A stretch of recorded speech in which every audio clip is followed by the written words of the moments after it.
Singapore. Just a little bit about my background. I was actually trained in statistics. I did my degree in Adelaide, South Australia, traveled around most of Outback Australia in a comedy van, teaching agronomists about t-tests and analysis of variance and so forth. And somehow, years later, I ended up in MapReduce. And you know, I've always had like this little bit of shame about talking about statistician, especially in America. You say you're a statistician, people say baseball.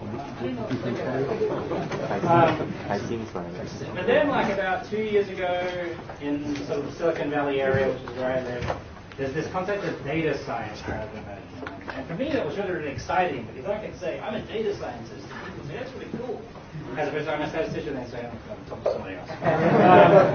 So that's really what my talk today is about. If you're a statistician, they seat you at the table with accountants. Right, yeah. Which we're the party at the accountant's table, I can tell you. So that's really what I wanted to talk to you today, is about this whole concept of data scientists. Who's heard a lot about data science recently? Quite a few people. I actually asked that question to another group this morning, and I got 2 hands out of about 50. So this is a very different crowd. So I'll talk about sort of what I've been seeing in terms of what data science is and what it means, especially kind of in the West Coast area of the States where I live. And I've got a point to make. And the point I want to make is that data science is a philosophy, it's a methodology, it's a process that leads to a better methodology and better results in terms of analytics, especially with big data. And I'm going to contrast that with machine learning and try and make the case that machine learning really doesn't cut it in contrast to data science. Then I'll switch from philosophy into software and talk about the platforms that data scientists need and use to build predictive analytic models with big data. And I'll sort of finish off with a bit of prognostication about where I see big data go. One thing I'll tell you is that data scientists don't look like that. The data scientists I know wear skinny jeans and hipster t-shirts and things like that. So I get involved in a lot of hackathons in the Bay Area. People get together, work on Kaggle data sets, the Heritage Prize, look at community data, and do some really cool things with it. And that's actually one of the things that makes it hard to describe exactly what data science is. So let me try and do it by example by showing you a few data science applications that I think are notable. This is an application that was actually put together by one guy working at the San Francisco Estuary Institute. It's a government department responsible for water quality in the Bay Area. What they do is they go out and they sample water pollution by taking boats out to the bay and testing the water for pollutants and heavy metals and so forth. They dig down into the dirt at the bottom of the bay and test those for pollutants as well. They do air quality measures. And they represent the results of all these analyses in a really cool application that you can visit on the website's right here. It's based on Google Maps. You can zoom into a particular area of interest. You can choose a particular pollutant you might be interested in, and then have a look at the results of a statistical model which is interpolating and predicting what the pollution is across the entire Bay Area based on individual point samples that have been taken across that space. So it's a really cool application that involves a combination of sort of web-based apps like Google Maps, statistical analysis, data visualization, and a lot of domain expertise about hydrology and solutions, which is made quite accessible in this app here. So I think that's kind of cool. Here's another data science app that I think is interesting. This is put together by 2 guys, Mike Dewar and Drew Conway, out of NYU, New York University. There was, especially a few years ago, there really wasn't a lot known about what was going on in Afghanistan and the war there. It was kind of a big black box. But then there was this dump of data, which is the WikiLeaks data dump. There's a whole bunch of military documents, unstructured data, and Mike and Drew put their knowledge of intelligence and military records to good use by mining the WikiLeaks data and then identifying from it actual incidents of bombs going off and battles and friendly fire, and then being able to geocode them by identifying where they would actually happen from the unstructured data, and then plotting the results of that year by year. So these are the events in 2004. The different colors represent different kinds of events. 2005, 6, 7, 8, 9. This is a static version. They also put together a movie where you can see this animating over time. And it tells a really poignant story, I think, about the evolution of violence in the Afghanistan war over that time. Now, this is data that nobody would have seen otherwise had it just been remained locked in the Wikipedia analysis. And I think it actually turned a bit of the tide in terms of the sentiment towards the war at that time. Here's another sort of little more lighthearted example. This comes from the New York Times. The New York Times has an awesome data science team working in their graphics department. And they like to tell interesting stories with data, combining journalism expertise, combining access to lots of different data stories, and to data analysis, a lot of which they do in the R programming language that happens. This is an analysis looking at the pop hits of Michael Jackson over time. We're looking at 1971 right now. You can interactively scroll across the entire timeline of Michael Jackson's music career here and have a look at each single, when it got introduced to the charts, where it rose to. You can see that Michael Jackson's first #1 single came in late 1972 and then hit #1 in about October or so. What's cool about this is not that it's a really interesting portrayal of a musician's career. What's cool about this is that it was news, because this application actually hit the New York Times' website 3 hours after Michael Jackson was recorded there. And so I think timeliness is a real aspect of data science and being able to tell these kinds of stories in a meaningful and interesting way. So it presents, what data science there is by example. But what do we need to be able to do data science? What are the 3 essential skills of data scientists? This is a sort of a concept that was first proposed by Drew Conway that I mentioned earlier on. It's been popularized by O'Reilly and their group. And I think it's something that's really held on in terms of, to make effective data science applications, you need a combination of hacking skills. And by hacking skills, we're talking about computer science skills, the programming skills that let you get your hands dirty with data. Find lots of different data sources that are available to build these applications, integrate those data sources together, mash them up with online applications and presentation tools like Google Maps, as we saw before, and build data applications that present the results of these analyses as an interactive story. You also need the math and statistics knowledge. You need to know how to apply these algorithms and predictive methods to the data that you've got. This is what lets you build models, predictive models from the data, to do meaningful visualizations from large and complex data sets, to be able to build predictions from data. And also, very importantly, I think this is one area that's overlooked a lot of the time, is to understand uncertainty and what an error bar means and how to represent uncertainty to the consumers of these data analytics. And I think another part of this puzzle that you need is an understanding of the problem at hand, substantive domain expertise, so you know what the data means and where the data comes from and how to apply it to the problems that you might want to ask about the data sets that you're working with. Having expertise in the particular area knows what data sources might be available to actually apply to the problem and where to find data that you can use to answer those questions. And it's the domain expertise that gives you the credibility to say, here is a prediction we've made, here's an estimate we've made, here's a classification we've made, that's meaningful in the context of the data and the problem that we're working with. One thing that's interesting is if you take away any one or two of these expertises, these skills, you can end up in some interesting places. For example, if you just, you're working in a particular area, you've got some data, you've got some computer skills, you know how to boot up a SPSS or something like that, you can go ahead and pump the data into a program. But without understanding the statistical methodology behind it, you can get yourself into some difficult areas, make predictions that don't make any sense, make classifications that don't make any sense. That's why Drew calls this the dangers. I'm also going to focus on this area right here, this idea that if all you have is the ability to do computer programming and you have access to statistical knowledge, but you don't know anything substantive about the data you're working with, that really puts you in the domain of machine learning. where the data you're working with is just considered as numbers or letters. You're not really relating that information back into the real world. And I want to talk a little bit about what machine learning means in a moment. But before I do, when you have the combination of all these three skills, I think that's when you're doing data science. That's when you can build effective data applications that tell a story about the data you're working with and have meaningful implications of what they can do.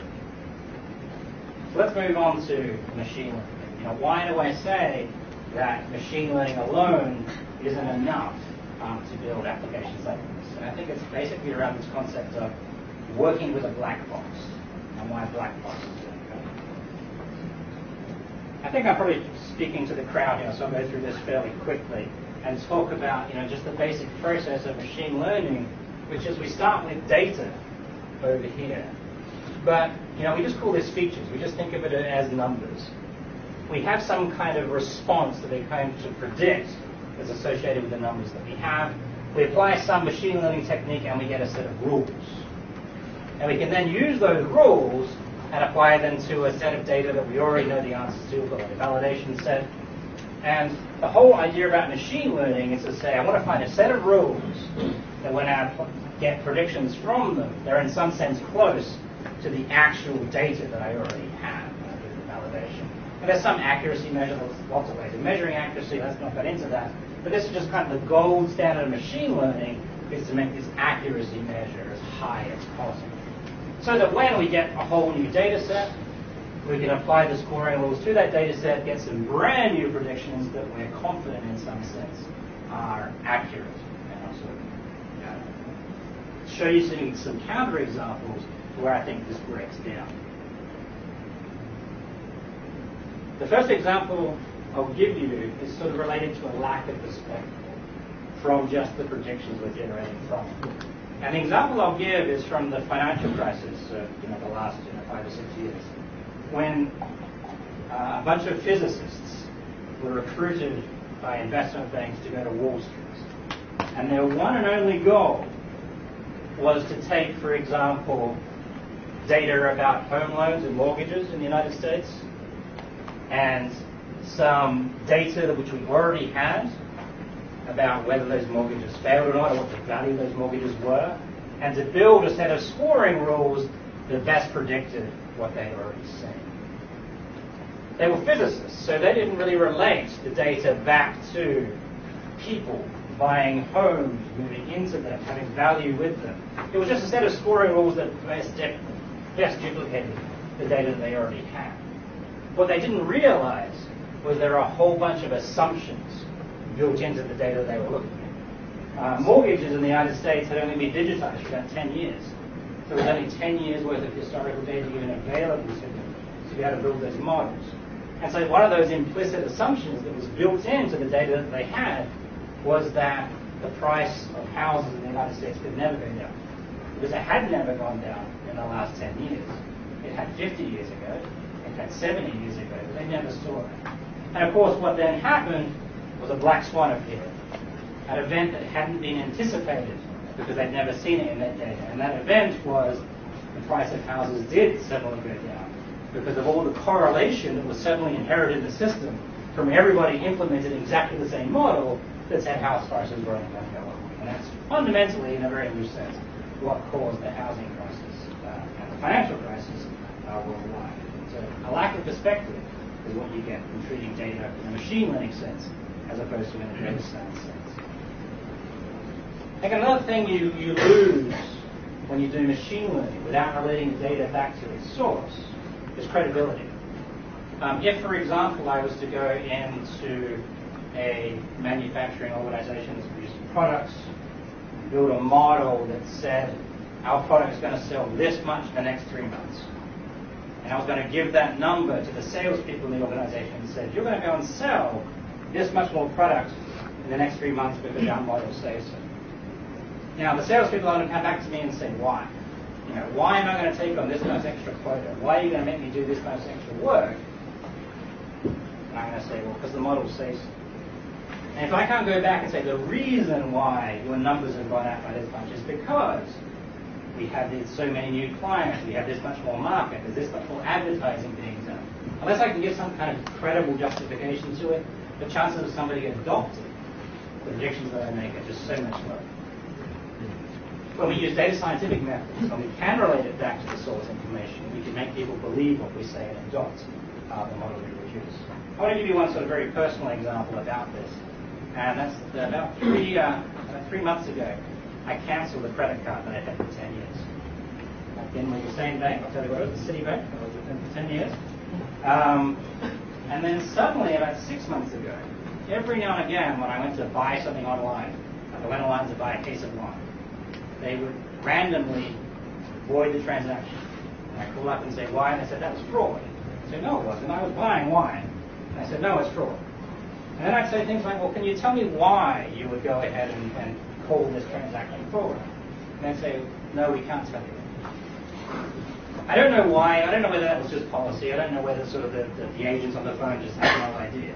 But if they had been able to say to me, the reason why that transaction was avoided, because historically the number of people that were buying from that particular vendor turned out to be fraudulent, I would say, well, that's fair enough. You know, I don't want to be part of fraud.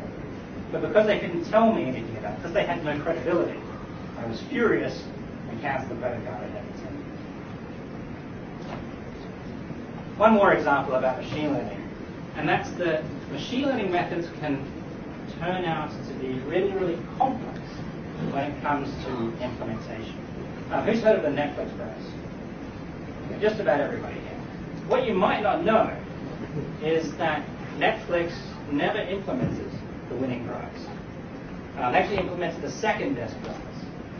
They had a look at the winning prize. It was actually an amalgam of about 30 different models through a model averaging process, and decided that the amount of time and expense it would take to re-implement that model in the systems that their sort of operational systems use far outweighed any benefit they would have gotten in improved recommendations. Sorry, what was the competition for? Well, the competition was to build a model that better predicted the movies that somebody would like to watch through a recommendation system than their existing system at the time. So they did end up implementing the second place one. But the interesting thing is that it wasn't just the complexity of implementing that system that was the problem. It was in the intervening years between when the competition ran and when the winner was decided, Netflix's business model changed. When the competition began, they were almost exclusively a business of selling DVDs out to people. And by the end of it, they transitioned to a business that was almost, a lot of the data was coming from streaming, watching videos online. And so they had all this extra information that they could use about not just which DVDs people had ordered, but actually which videos they clicked on, how far they watched into them, whether they fast forwarded, if they switched to anything else. And because of the complexity of the models that they were using for recommendations based on DVDs, they couldn't incorporate this new information they had about streaming data, and essentially had to start it. So my contention here is that a process around data mining, golden unicorns in the sunset, can improve things in several ways. And I think one of the things that makes data science different from data mining and from machine learning is that data science lets us answer questions that we haven't even thought to ask before. Machine learning has a very specific goal. You remember that accuracy I was talking about? It's just around making those numbers match up as best as possible. So we define the question rigidly in advance. But the whole idea about data science is exploring data, playing around with data sets, looking at relationships, doing visualizations, doing data explorations, and discovering things in the data set that you might not have thought about. The example I'll give you about that is Target. Target is a big retailer in the United States and around the world. And they had a data science team focused around looking at the loyalty card data, the point of sale data, inventory data, the pricing data, all the other data sources they had, and said, what can we learn from this in order to improve our sales fundamentally? And the team there had looked through the data and discovered something quite interesting.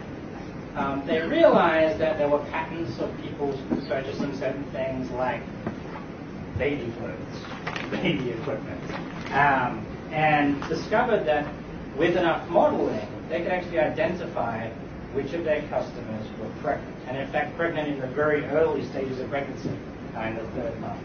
Now this is important to retailers because that's the point at which you can switch brand loyalties, transition people onto new products, generate new sales that might not have come from anywhere else, because for the first time they're choosing a retailer to provide a whole new class of products they haven't purchased before.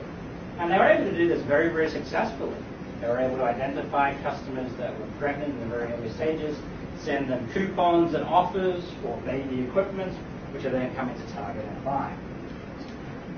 Now, a couple of interesting stories about this is number one is that when they first implemented this, they got a phone call from the father. They called up and said, "Target, what the hell are you doing? You're sending my poor innocent daughter all these coupons as if she's pregnant. What's all this about?" And they said, "I'm sorry." And then he called back a week later and said, "I've just learned something. I want to apologize for that abusive call from the last week. There's been a change in the family because Target had learned that his daughter was pregnant before he knew." So this stuff really works. The other interesting story, which is kind of a more practical lesson, is that it works for that particular person, but they also discovered that a lot more of their female customers are also a bit creeped out by this.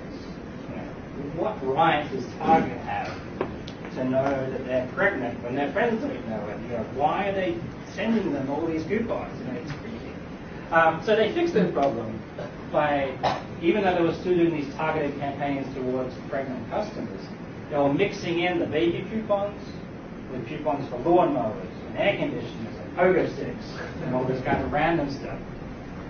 So they didn't realize it was targeted towards them, but they were still getting the offers that made them come into Target. Science exploring data lets us answer questions we might not have before. Another thing about data science and what it lets us do is to fill in gaps in the knowledge and the data that we have. And there's a very famous quote from Google.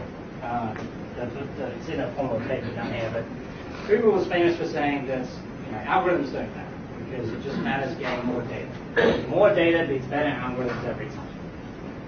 And that kind of goes down to the heart of statistics. And you don't need statistics, you don't need forecasting when you know everything, when you have all of it. And Google knows everything. Google has data about all of us in any kind of detail about what we've been and what we've done. And a lot of the analytics at Google, not all of it, but just look at it. It's really just a matter of counting the data or looking up people's data. But very few companies have databases like Google. Most of us, even if we have big data, have aspects or pieces of the information that are unavailable to us. And that's where data science and statistics can really help. Like Tim O'Reilly put it well. Companies that have massive amounts of data without massive amounts of clue are going to be displaced by startups that have less data and more. So in other words, using statistical methods, using data science, is going to help a lot of companies to be able to infer information from sort of the lacunae in the data sources that they do. Lastly, I think something that data science does for us that machine learning doesn't is it provides context. Let's just take actions. To give you sort of a counter example to this, I can quite easily predict the S&P 500. All I need is the rate of butter production in Bangladesh, United States cheese production, and the sheep production in Bangladesh and the United States, with 99% accuracy. This is from a paper called Stupid Data Miners. That might be well and good, but it's not very useful. It's not going to let me infer anything about the stock market based on these statistics that just happen to be correlated with the S&P 500. I think what's different about data science, when we have variables that we know are related to the prediction at hand, is that we can have understandings about what does influence the sales of our products, what does influence the loyalty of our customers, and use that information to change our business practices. So we even do things like make experiments. We can distinguish between correlation versus causation, where we can actually change the variables. And we can only change the variables when we know what's influencing in the first place. And that's why, again, it's important to relate the source data back to the real world. So with that, let me turn from philosophy to practicality and talk about, what do we actually need in terms of platforms and tools to make these data science types of applications work. What is the data scientist toolkit? I would love to have a supercomputer in a briefcase. That's not quite enough. But let me start with data. It's obvious that you need data to do these kinds of things, but I think the lesson I want to take away from here is that I think in all the data science applications I've looked at, blogged about, reported on, 0 of them have started with doing a query against a relational database and getting a nice rectangular table of data to work. In my experience, and I think this is something that distinguishes the data science process from some other types of processes, is that the data you start with is going to be messy, and it's going to come from lots of different sources. I would say that 90% of the data that I've seen in these applications has started off as an ASCII file. Generally huge ASCII files, processed with set or awk or Python and decompose and process. But a lot of the data you're working with just sits there in ASCII. A lot of people are now dumping data like that, and also sensor data and information into either Hadoop, very cheap and efficient way of dumping data, not particularly performant, or in situations where performance is important, and data appliances like Teradata or NTG and so forth, more so on the corporate side. But we can't forget that there are sources of data outside of the building that are relevant to all the problems we're trying to solve. There is data available through APIs. Yahoo is an amazing network of APIs where you can find social data, geolocation data, demographic data, which you can apply to these kinds of problems. There's also the data on the web, and with some simple web scraping techniques, you can get useful information from there as well. And then, of course, there's the world of social data, learning data from Twitter, through Facebook's APIs, and so forth, that you can apply to these types of problems as well. It's a messy process. There's a lot of work there. Typically, this is 80% of the problem. But finding new sources of data and incorporating them is part of the data science process, and I think it's very important. Next is, what do we do with that data? How do we do an analysis? And we need a platform. We need an environment to program that data, to apply all these exploration methods, all these data sources, all these statistical methods to the problem. I think R is an awesome language for doing that kind of thing. I've been using S and R for many, many years, so I'm very, very biased in this way. But I've tried to use other things. And R is the only language that lets me think as a data scientist. It works in the concepts that I want to work with, data objects, data frames, and models and graphical elements that I don't think exist in any other language. I'm not going to go into details of this, but if you want to sort of read all my arguments about that, there's a white paper I can refer you to right there. For anybody that hasn't played around with R in detail, I'd just like to give you an example of the kinds of things you can do with it. This is from my friend Drew Conway again. This is working from data from data.gov, the US government's public data repository, looking at where across the country are grants being awarded to homeless veterans. This is that in honor of Veterans Day. There is a public data source for that. It's kind of messy. It doesn't have latitude and longitude in it. It has written down addresses, all sorts of other messy aspects to it. But just to do some points, within R, we can read that data in, we structure it into aggregations by cities and states and city census. We can define a function which will translate a written address to a latitude or longitude by interfacing it in with the Yahoo geolocation API. We can then run that across all the data through iterations and then represent the results using some custom graphics. So this is 25, 30 lines of code. I think Drew put this together in maybe an hour or so, going from a raw data source into a nice visualization of data.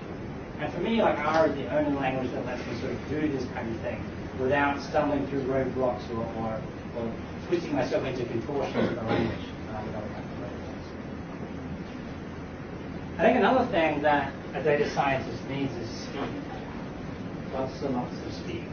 And the reasons might not be as obvious as might seem from that headline. Just let me summarize the process. We start with data, and then we want to build a predictive model.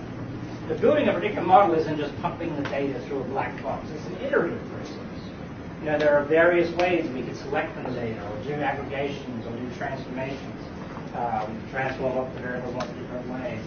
There are lots of ways we can estimate the model and narrow it down and refine it, make it more parsimonious. We can compare that model to other models we've tried or other types of benchmarks, and then we can start again. You know, work with a different form of the data, or just do different kinds of models, compare those. The data science process is about iterating around this several times and refining and exploring and then building the best model. Until ultimately we get a model that we think is going to generate good, incredible predictions. R is a language that lets us go around this circle in a very efficient manner, because all the building blocks and pieces you need to go around this circle are already there. So just from a programming sense, R lets you do this quickly. Also, there's how much time you have to wait every time you actually pump data through this thing. And that's especially an issue when you work with big data. If you have to wait for longer than a cup of coffee every time you go around the circle, you're not going to go around that circle very many times. But the more times you do go around, the better things are. So it's important to make that cup of coffee a short one. So just to say that's something that we focused on a lot at Revolution Analytics with respect to R, is to make sure, for example, that when you do these kinds of analytics, it can use all the processes that are available on one machine and parallelize the problem to make it run faster. Like I said, that's especially important when you're working on big data.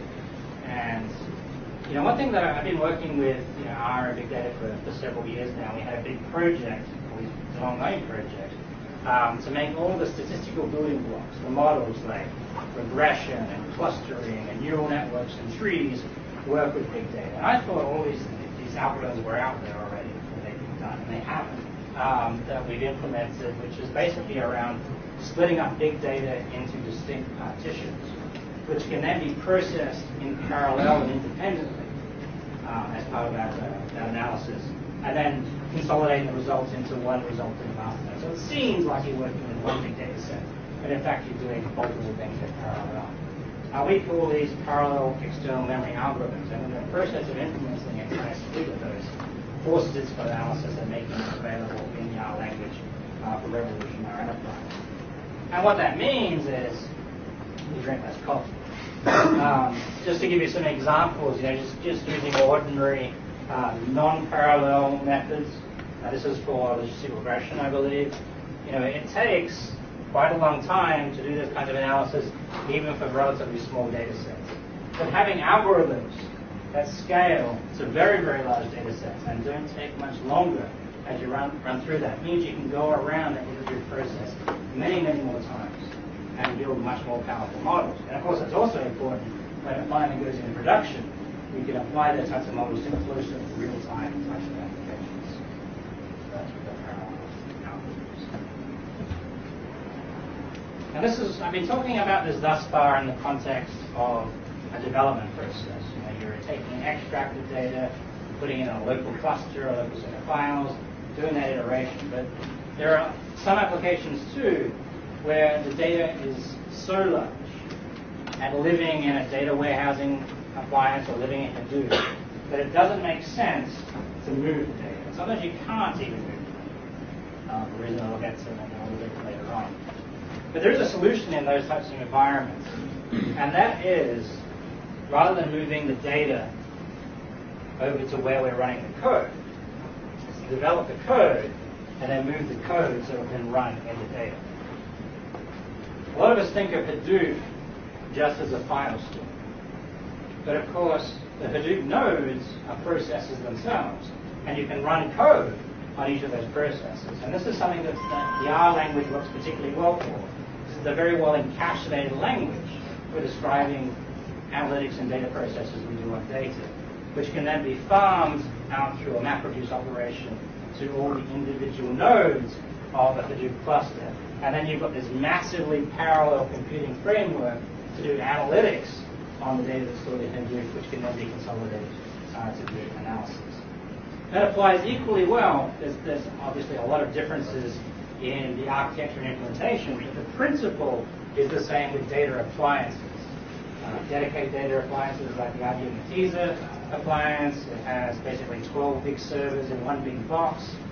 96 processors in the minimum configuration, high-speed data buses, and so forth.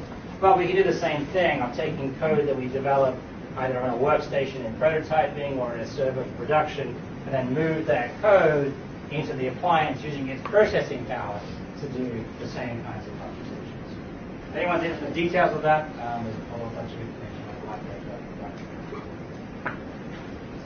Lastly, I'll say that the analysis piece is just a small part of the story.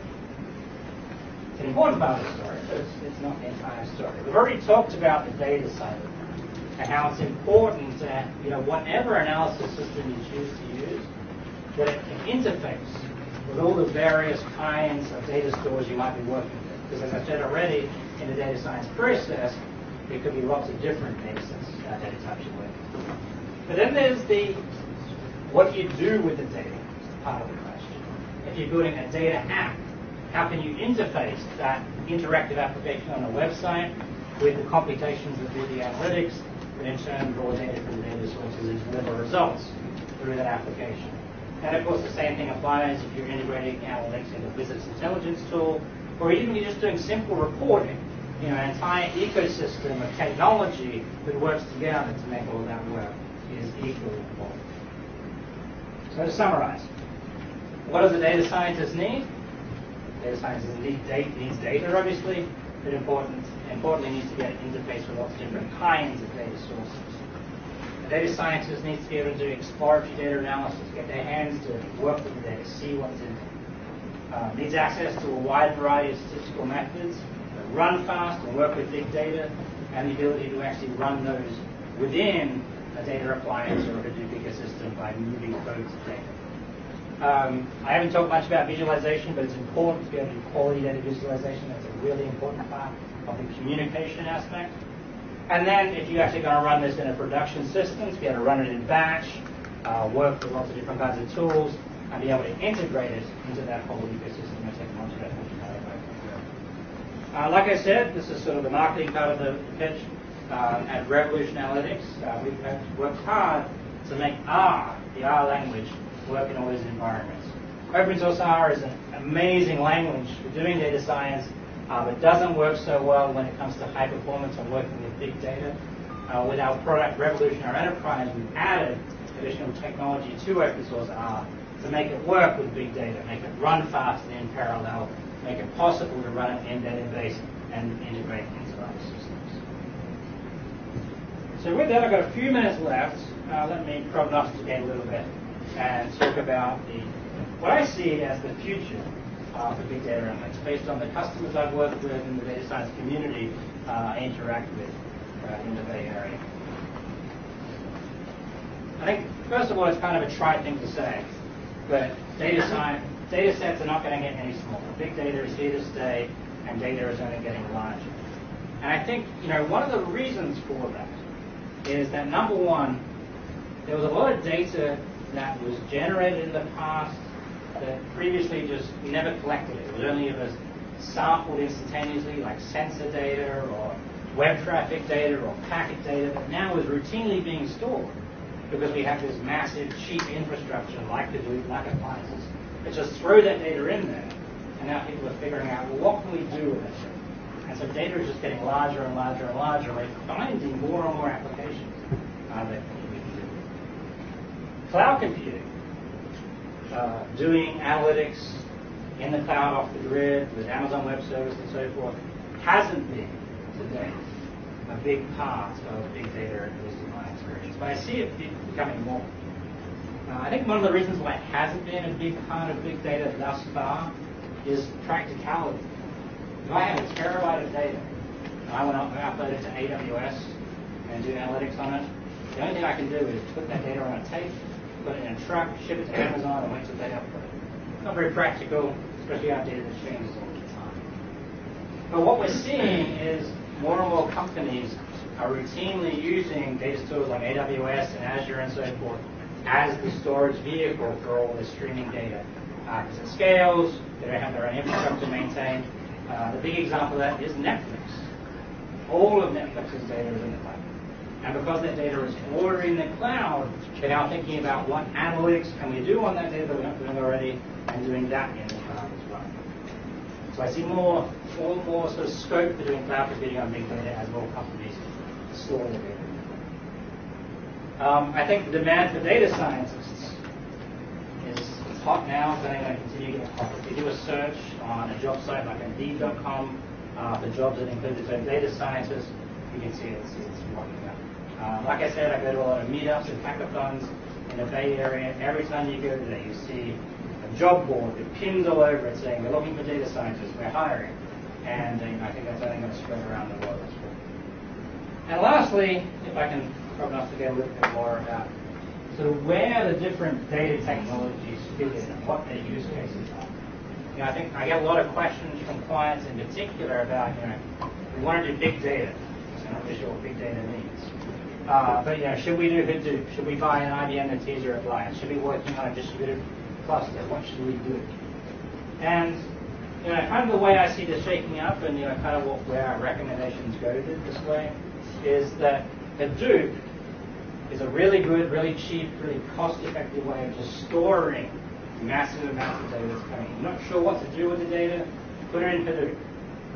It's not particularly accessible, it's not particularly performant. You have to be able to do a whole lot with that data, but it's a great place to store it.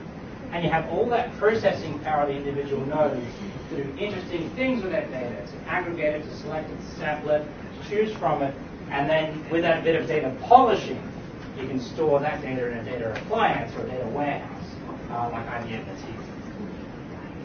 When it comes to developing models, to doing the data science, the recommendation I tend to lean towards now is to do extracts from the data warehouse. I hope I've tried to convince you that data science is a good process. It leads to more powerful models, it leads to more credible models, more useful models that people will actually sort of use in practice. I think I've talked about the technology platform the data science needs. That in particular, one thing I want you to take away from this is that having a platform that lets you explore data and interact with data is a really important part of that process. I think R is an awesome language for doing that, and when we try to make revolution our enterprise, scale to the needs of the kinds of problems that data scientists deal with today. I'll leave you with a few resources of things I mentioned during the talk. I didn't mention this one, but it's a great paper. DJ Patel at O'Reilly Radar, Building Data Science Teams. I don't think there are many individuals out there that have a combination of those three skills I was talking about. Substantive expertise, machine learning, and computer science, statistics and computer science. But you can put those people together in teams that have some of those skills and put together a great system that way. DJ's got a great paper explaining how to do that right there. I also write about data science, statistics, and art at the blog revolutionanalytic.com. Follow me on Twitter. Deal. Thank you very much.